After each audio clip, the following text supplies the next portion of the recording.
The heavy oak doors of the university library creaked shut behind Mark, muffling the sounds of campus life. He adjusted the strap of his worn leather satchel, a self-satisfied smirk playing on his lips. Mark was a law student, sharp as a tack, and he knew it. He'd aced every test, won every mock trial, and could argue his way out of a paper bag. In his mind, there wasn't a problem he couldn't solve with logic and a well-placed legal term. He truly believed he knew everything worth knowing, especially when it came to rules and regulations. Today, his quest was for a dusty, ancient law treatise, one that promised to unlock a particularly tricky case study. He strode through the hushed aisles, past towering shelves filled with silent stories, his footsteps echoing softly. The library was usually a place of quiet reverence, but for Mark, it was merely a resource, a tool to further his already brilliant mind. He scanned the section markers, his eyes quickly finding the right aisle. He pictured the book already in his hands, the answers practically leaping off its yellowed pages. Nothing, he thought, could stand between him and his goal. He was a force of intellectual nature, and the library, with all its dusty rules, would surely bend to his will. Mark confidently navigated the labyrinth of shelves, his eyes scanning for the specific call number. Ah, there it was. He stopped before a section marked Special Collections, a glass door gleaming in the dim light. His triumphant smile faltered as he noticed the small, brass lock glinting on the handle. Locked. Of course. A minor inconvenience, he thought, easily overcome. He peered through the glass, spotting the very book he needed, nestled among other ancient tomes. Just then, a soft cough broke the silence. Mark turned to see Mrs. Gable emerging from behind a tall stack of books. She was the head librarian, a woman whose silver hair was always neatly pinned and whose gentle eyes seemed to hold a lifetime of quiet wisdom. She moved with a calm grace, her comfortable cardigan seeming to ripple slightly as she walked. Everyone knew Mrs. Gable. She was famous not for strictness, but for her unending kindness and her soft, understanding voice. Mark had rarely spoken to her, assuming she was just another quiet fixture of the library. He straightened his shoulders, ready to explain why he, a brilliant law student, deserved immediate access to the locked section. He was certain his impressive arguments would easily persuade her. Mark turned to Mrs. Gable, his chest puffed out slightly. "Mrs. Gable," he began, his voice a little louder than necessary for the quiet library, "I require immediate access to a specific volume within your special collections. It's a matter of considerable academic exigency, directly pertaining to my jurisprudential studies." He paused, expecting her to look impressed, or perhaps a little confused by his fancy words. Mrs. Gable simply nodded, her kind eyes still and attentive. She folded her hands in front of her, waiting. Mark continued, "The book, Treatise on Ancient Property Law, is pivotal for my upcoming moot court brief. Without it, my ability to articulate a compelling argument based on historical precedent and legal doctrine will be severely prejudiced. Time is of the essence, you see. Any delay would constitute a significant impediment to my scholastic progress and, dare I say, an abrogation of my academic liberty." He finished with a flourish, certain he had overwhelmed her with his legal jargon. He fully expected her to hand over the key right away, perhaps even apologize for the inconvenience. He had painted a picture of dire need, using words he knew she wouldn't encounter in her daily life among Dewey Decimal numbers. He watched her, a slight smirk returning to his lips, ready for her inevitable concession. Mrs. Gable listened to Mark's long speech, her expression unmoving, her gaze unwavering. She didn't interrupt, nor did she betray any sign of confusion or intimidation by his grand words. When he finally paused, a triumphant glint in his eye, she took a gentle breath. "I understand your need for the book, Mark," she said, her voice soft but clear, cutting through the quiet library air without being loud. "And I appreciate your dedication to your studies." She paused, then continued. "However, as you may know, books in our special collections are very old and very valuable. To ensure their safety and proper use, the library has a standing rule." Mark watched her, his smirk slowly fading. "For any item in that section," Mrs. Gable explained kindly, "we require a note from a professor. It simply confirms the academic necessity and ensures the book will be handled with the care it deserves. There are no exceptions to this rule, Mark, not even for urgent cases."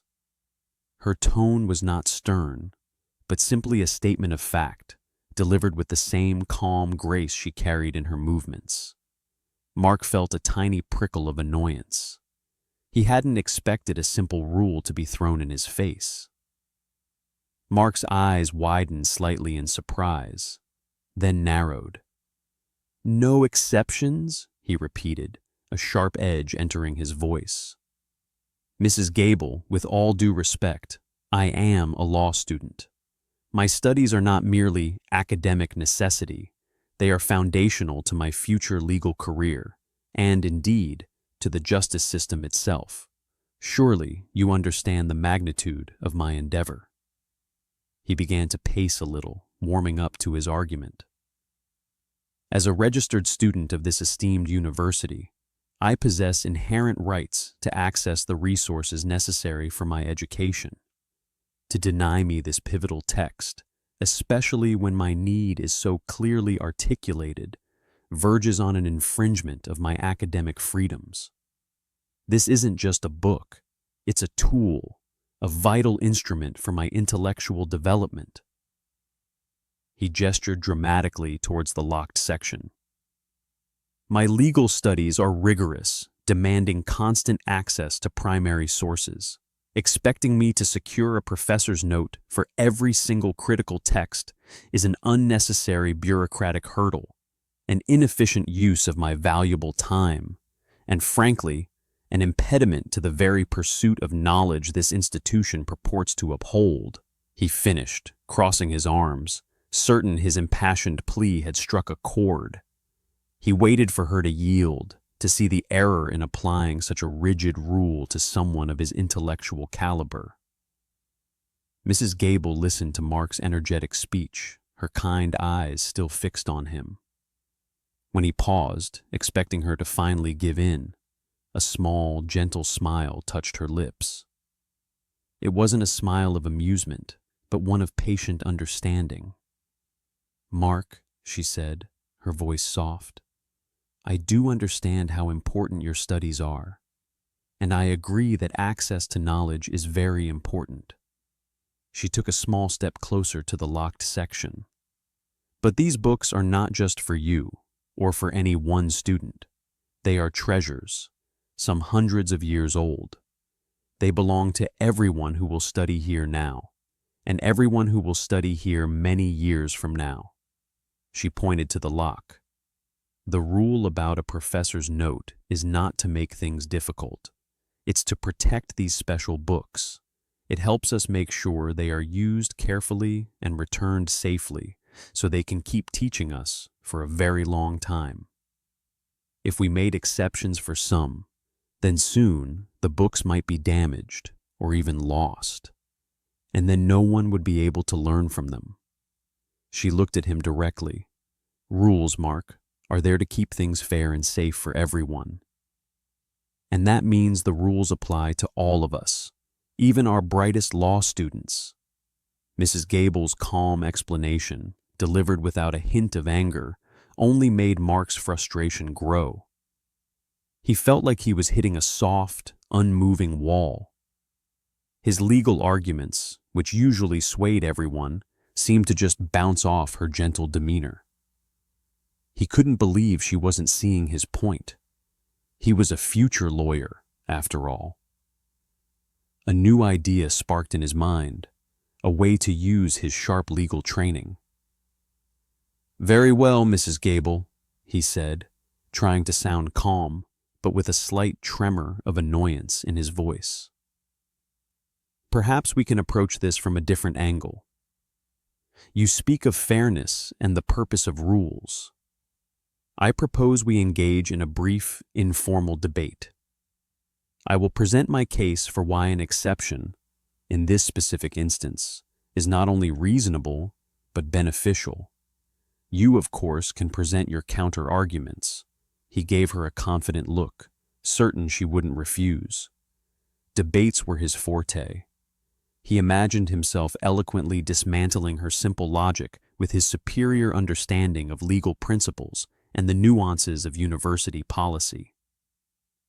He thought he could easily show her the flaws in her thinking within minutes.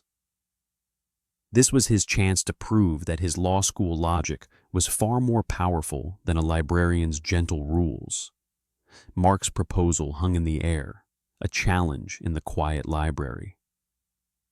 Mrs. Gable looked at him, her gentle smile still in place, a flicker of something unreadable in her eyes.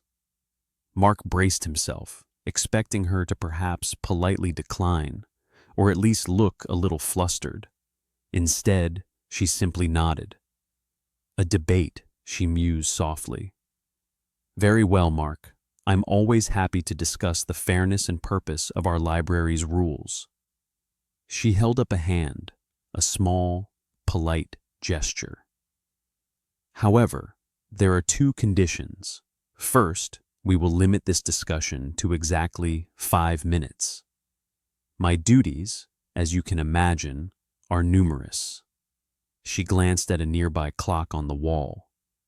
"And second, we will debate the fairness and reason for the rule, not whether the rule itself should be broken. The rule, as I have explained, is in place for a good reason, and it applies to everyone." Her words were firm but kind, leaving no room for argument on the conditions. Mark's triumphant grin faltered slightly. 5 minutes, and he couldn't argue for breaking the rule, only its fairness? Still, he thought, 5 minutes was more than enough time for him to expose the flaws in her simple logic. He was a master debater, and she was, well, just a librarian. He felt a renewed surge of confidence. This was his arena. Mark straightened up, feeling the familiar thrill of a debate starting. He looked at Mrs. Gable, a small, knowing smile on his face. "All right, Mrs. Gable," he began, his voice taking on a formal, quick rhythm. "Let's consider the concept of equity. While the rule aims for uniform application, its effect is often inequitable. For a highly motivated student, one demonstrating exceptional diligence and an urgent academic need, a blanket rule becomes an undue burden. It stifles initiative." He spoke faster, pulling out all the stops. "The rule creates a disincentive for proactive research. It implies a lack of trust in responsible students such as myself, who are fully cognizant of the value and fragility of these materials. Is it truly fair to treat a dedicated law scholar, poised to contribute significantly to the legal discourse, with the same rigid protocol as someone perhaps less invested?" Mark gestured emphatically. "My argument is that the rule, while well-intentioned, fails to differentiate between levels of academic commitment. It's a blunt instrument where a surgical approach is required. It's unfair to me and to any other driven student who understands the gravity of their work. he finished, pausing to let his brilliant points sink in. He felt very smart, indeed. He could almost see the flaws in her simple logic crumbling. Mark finished his impassioned speech, chest heaving slightly, convinced he had delivered a knockout blow. He watched Mrs. Gable, expecting a look of defeat, or at least serious contemplation. But her expression remained calm, thoughtful. She simply waited for a moment, letting the silence settle. Then, her voice soft but clear, she began to speak. She didn't argue back with complex ideas or fancy words. Instead, she asked simple questions, like pebbles dropped into a still pond. "Mark," she began, "you spoke of fairness. Can you tell me, in your opinion, why do we have rules in a place like a library at all?" Mark blinked. It seemed like such a basic question. "To maintain order, I suppose," he mumbled, a little thrown off. "And when we make a rule," she continued, her gaze steady, "who are we trying to protect with that rule?" He thought of his earlier arguments. The books, of course, and the students who need them. "Exactly," Mrs. Gable affirmed. "The books, so they last. And all the students, so everyone has a fair chance to use them. Now, if we were to say, this rule doesn't apply to Mark, what do you think might happen then? What happens when a rule is broken, even for a good reason?" Her questions were so simple, yet they seemed to hit Mark with a surprising force. Mark paused, Mrs. Gable's last question hanging in the air. What happens when a rule is broken, even for a good reason? He usually had an answer for everything, a complex legal precedent or a philosophical argument. But her simple words cut through all that. If the rule was broken for him, what about the next student? And the one after that? He shifted his weight, suddenly feeling less sure of himself. "Well," he started slowly, "if the rule is broken, then it might not be a rule anymore, for anyone." He looked at the floor, then back at Mrs. Gable. "And if it's not a rule for everyone, then it's not fair." Mrs. Gable nodded, a gentle affirmation. "Precisely, Mark.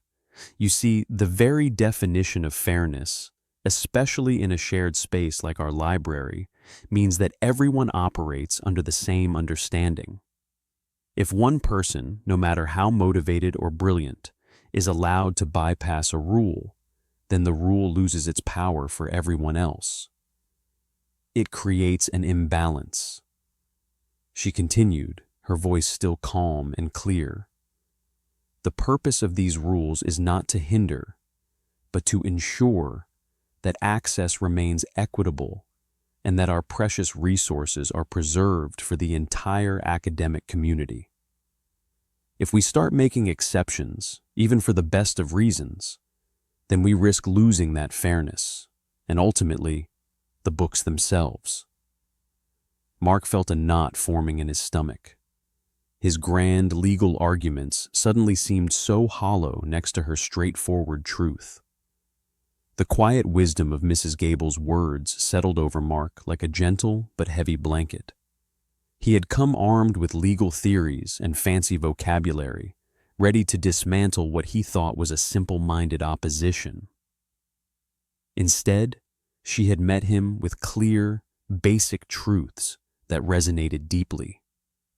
He saw, with a sudden clarity, that his arguments, though clever, were built on the idea of his own specialness, rather than true fairness.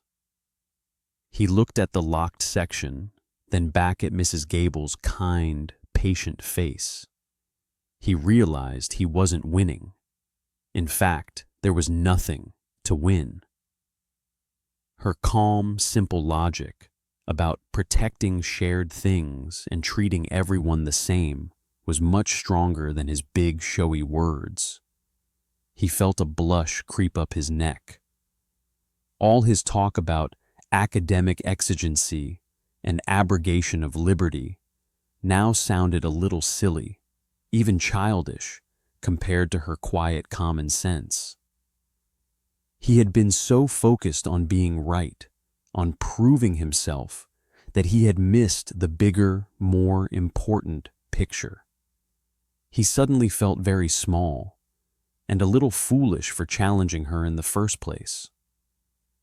As Mark stood there, the weight of his own flawed reasoning pressing in, the small clock on the wall chimed softly, once.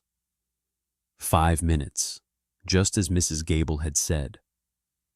The sound seemed to break the spell, pulling him out of his self-important thoughts.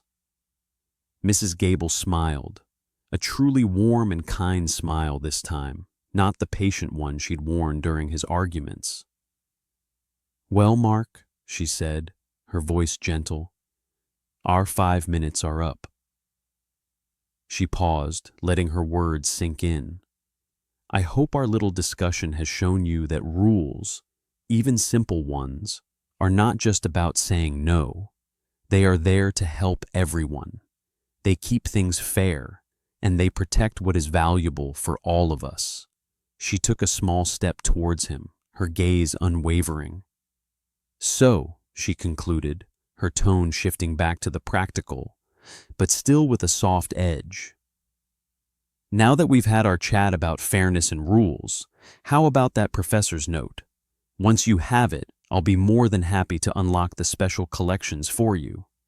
Her words were a clear, firm reminder of the reality of the situation, delivered without a hint of triumph, only helpfulness. Mark stood a little straighter, but this time not from pride. A deep flush spread across his cheeks. He felt a profound sense of embarrassment, but also something new, understanding. Mrs. Gable hadn't raised her voice, hadn't used big words, yet she had completely overturned his arrogant assumptions. He finally saw that her gentle persistence was not stubbornness, but a deep respect for fairness and the library's mission. "Mrs. Gable," he said, his voice much softer than before, devoid of any legal swagger, "you are absolutely right." He cleared his throat, feeling a lump of humility. "I apologize for my insistence. I was so focused on my own needs, I didn't truly consider the greater purpose of the rules. Thank you for patiently explaining it to me." He felt his ears burning, realizing how pompous he must have sounded. It was a humbling moment, one he knew he wouldn't soon forget. He had come to the library thinking he would simply get what he wanted, but instead he had received a valuable lesson, not from a textbook, but from a truly wise woman. He had learned that rules are not just obstacles. They are safeguards, built on a foundation of respect for everyone. Mark gave Mrs. Gable a genuine, if still slightly embarrassed, smile. "I'll go get that professor's note," he said, his voice now entirely respectful. He turned and walked away from the special collections section, not with the triumphant swagger he'd arrived with, but with a slower, more thoughtful pace. He didn't have the rare law book in his satchel, but he carried something far more valuable. He carried a new understanding, a lesson learned not from dusty legal texts, but from a calm, kind librarian. He had come to the library convinced that his sharp mind and fancy words could bend any rule. He left realizing that sometimes the simplest truths are the strongest arguments. Fairness, respect, and the common good. These were the foundations of truly effective rules, not just in a library, but in life.